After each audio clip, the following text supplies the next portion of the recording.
who, I'm thinking about this now because I have a daughter, 11-year-old daughter, and it's like, yeah, she's your friend, August, but she also says, sometimes she says mean things about you, and that's okay, and that's life, and sometimes friends are tricky. There's really nice friends, and there's people who are your friends who are like, why am I their friend? They're nice to me sometimes, but sometimes they're not, and you have to learn how to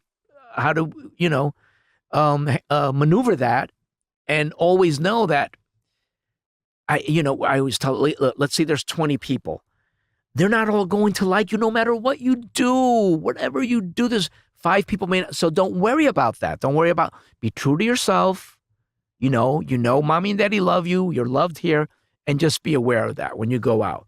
Don't put so much of your self-worth in the eyes of other people, especially girls when it comes to men's eyes and what they think of you. Go screw yourself, what you think of me. What do I think of you, fella? Yeah. Right? I say you're lucky to be in my presence. Thank you. Tell her that. They're lucky to be in her presence. I know, but they have to, a lot of things they have to figure out themselves. I know. They're like, oh, Dad. Listen, for both of you guys, it's going to be hard. Michael has a daughter too. We have a daughter, and it's going to be hard. We're going to become Amish when we're about 12, 13. Okay. Let's go. We'll go to the same camp and bring the micro. We'll have the podcast there. Yeah, until Rumspringa comes. We're going to go hide in the hills. They don't watch TV? Our kids, they watch TV a little bit. The community we're going to live in. No, there's no connection to the we're just going to be in one disconnected community. We have to act out The Office for them. Why don't you guys do an acted out play? Why don't you guys do like an Office Broadway, please? Why don't you gift me a giraffe? It would never happen? I don't know. Did you guys walk away? Like, I feel like you walked away at the right time. Seinfeld did this too. He walked away at the right time before it jumped the shark. Yeah. And was that strategic or was it just on accident? How did that happen? Both. Our contracts were up. Steve did 7 seasons. Okay. Right. Steve's contract was for 7 years and it was up. So his contract's done after 7 years. Now, everyone else, for some reason, we had 2 more years on all our contracts. So Greg Daniels was like, let's do 2 seasons and we're out, you guys. If they say, oh, let's do, let's renew Steve's, this is hypothetical now. So let's renew Steve's contract, or whoever the lead is. Doesn't matter if it's Carell, whoever the lead is. Let's renew their contract for another 7 years. Now they got to renegotiate. Now that person's way more famous. So his people are going to say, now you're worth a lot more. So now we start going into, and now our contracts are up. So now we're more famous. So now you're renegotiating with people who have a lot more power. So the budget automatically is going to go cuckoo, which is cool. But no one wanted to do that. And Greg Daniels like, you guys, are we done? And we're like, we're done. And he's like, I'm done too. So we're done. I think it's better to end on a high. Yeah. I think so too. It was fine. Yeah, I mean, not to throw shade at any shows, but some of these shows are like, all right, and like enough, like, enough. And I just want to be like, I'm so invested, but like, I need an end here. Yeah. And it's in reruns. Go watch it again. It's fine. The day that The Office ends, what do you wake up on Monday morning? Like, what do you do? Do you go read a book? Do you go jump in the ocean? Do you meditate? Do you start to look for work right away? Like, what do you do the Monday after The Office ends? I think we chilled, but I'll tell you this, when for me, The Office ended when Steve left. Then we did 2 seasons without him, and it was still The Office, but something else. But when Steve left, it was a big deal. It was that week, Will Ferrell was there. Oh my God. So he was there to kind of like bridge buffer it. Yeah. So we were laughing a lot and crying a lot.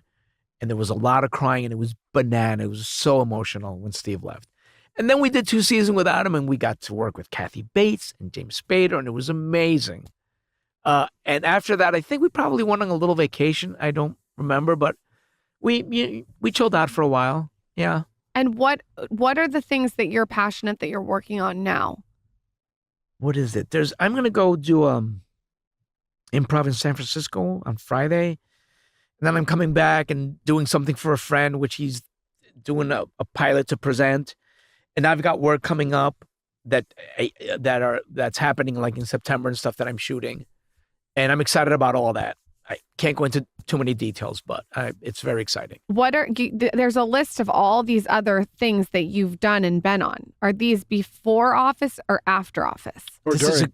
Curb had to be after. Curb Your Enthusiasm. Before. Before. It's Always Sunny in Philadelphia. Before, during? I don't know. During, maybe. Reno 911. Before. The Baywatch movie. During. Shameless. During. Okay. Is Larry David as funny? Yes, he's nuts. He's very funny. Is he that funny? Yeah. Larry David, to me, this is a hot take, is hot. Lauren's got all the red flags. A lot of people say that. I think Larry David a lot of women is say hot. that. What about him? His attitude? I think he's so self-aware that that's hot. That what he's doing is hot? Yeah. He's like really self-aware. Jade, what do you think? No. Jade says no. Oh, Ariel agrees. Ariel agrees. Okay. Is he as funny, though, as he is on the show? No, he's not as funny as that, but he's very funny. Okay. I mean, the show is things that he would like to say, but he doesn't act like that walking around, but he's probably thinking it. How do you even think of it Well, if I he's think not the thinking best it? thing about that show is it's what everyone's thinking. It's like we're all thinking. Like one of the episodes that stands out is when he goes to the city and he's like, "Hey, Larry, like we're both in New York at the same time. Why don't we hang out? So we live in LA together. We never hang out in LA. Like, why are we going to hang out now when we're both on vacation?" Like that's like stuff that's happened to all of us. But the funny, he's very. Keeps thinking of Fleabag. Fleabag was really funny, and Larry's the things he thinks of. Like my cousin was visiting from out of town, and we were talking about the Larry David and the scenarios he thinks of. Mm-hmm. And I said, remember the episode where he's late for a baseball game? You know what I'm talking about? I know what you're talking about. And he's in traffic, and okay. there's the diamond lane, and he's like, I can't go in the diamond. He brings the lady of the night. Yeah, he looks to the side and there's a prostitute. Who thinks of that? Hey, did you see he what? puts her in the car. That's hilarious. Wait, hold on. Did you see what happened because of that? What? They solved a murder where someone was on death row. Oh, yeah. Somebody was... What? His alibi. The alibi, someone was accused of murder, and he was going to go to jail for murder, and they found Curb Your Enthusiasm footage where the guy's alibi lined up and he was in the audience at the Curb shooting. Is that crazy? And so he got off because they thought he was... Of course that happens to Larry David. Now, of course, that makes him even more sexier in your crazy eyes. I'm just She's saying. gonna date Michael He's the Scott, hero. Gonna date Larry David. Who else are you gonna date? What else? Tony Soprano. Tony Soprano. Oh, Jesus Christ. Oh. She likes that balding No, hair. I get it. I like a certain energy. It's a certain energy. Yeah. Yeah. Maybe I'm